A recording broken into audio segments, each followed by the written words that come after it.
كأندية ما شاء الله في ديال ما حققته حتى سنة 2020 غتبقى تاريخية.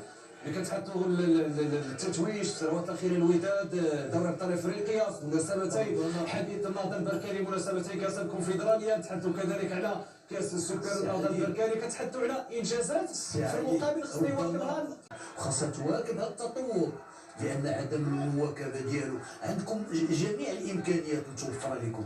اذا خاص الجديه ديال الانديه والجديه ديال المسيرين ديالهم، لان لما كانتش الجديه والمعقول الوطني. اذا عقد الصعيدين كما نتابع حكيم زياش المايسترو نصير مزراوي يصعد في هذه اللحظات، وتحيه من طرف رئيس الجمعيه الملكيه المغربيه لكره القدم سيد فوزي رقشة. روح العائله التي قادت الوصول لتحقيق ملحمه كرويه سيتحدث عنها العالم، سيتحدث عنها العالم كما قلنا، وتحدث عن العالم وسيواصل الحديث عنها كالتجربه، ويخلي من جديد هذه الدول تخوض العبره.